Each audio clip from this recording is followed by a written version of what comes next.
India کے ایک گاؤں میں خواتین نوکیلے پٹے کیوں پہننے لگی ہے؟ وہ خود کو کیوں تکلیف دے رہی ہے؟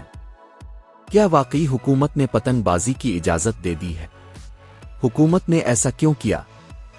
کیا پھر لوگوں کی پتنگ بازی میں جانے جائیں گی؟ اب سب کچھ news.tv میں جان سکیں گے۔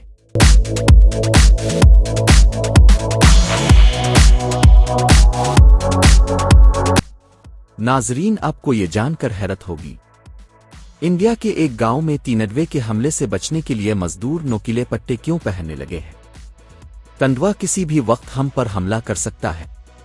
خواتین کو کھیتوں میں کام کرنے کے دوران تیندوے کے حملے کرنے کے امکانات سے زیادہ ہوتے ہیں، اس لیے ہمیں اس پٹے کی ضرورت ہے۔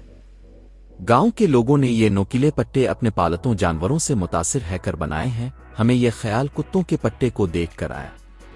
ایک مرتبہ جب تیندوے نے ہمارے کتے پر حملہ کیا تو وہ کتا اس لیے بچ گیا کیونکہ اس نے نوکیلا پٹا پہنا ہوا تھا۔ حقیقت میں یہ پٹے تیندوے کو گلے پر حملہ کرنے سے روکنے کے لیے بنائے گئے ہیں۔ اس گاؤں میں تیندوے کے حملوں میں اضافہ ہوتا جا رہا ہے۔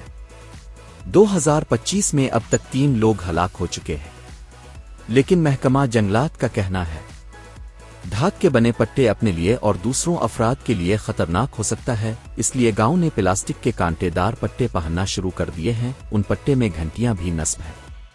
ناظرین، کیا واقعی حکومت نے 25 سال بعد پتنگ بازی کی اجازت دے دی ہے؟ جی ہاں، حکومت نے پتنگ بازی کی مشروط اجازت دے دی ہے۔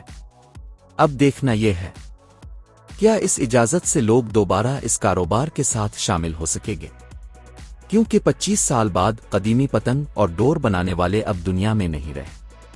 اگر کوئی رہ بھی گیا ہے تو وہ دوسرے کاروبار کے ساتھ شامل ہو گئے ہیں، کیونکہ کسی بھی وقت یہ مشروط اجازت دوبارہ ہے، مستقل پابندی لگ سکتی ہے۔ لیکن اس اجازت سے کچھ لوگ بہت خوش ہیں، لیکن دیکھنا یہ ہے کیا لوگ دوبارہ اس کاروبار کی طرف آ سکیں گے۔ پتنگ باز وہی پتنگیں اور ڈوریں استعمال کر سکیں گے جو حکومت سے منظور شدہ ہوں گی۔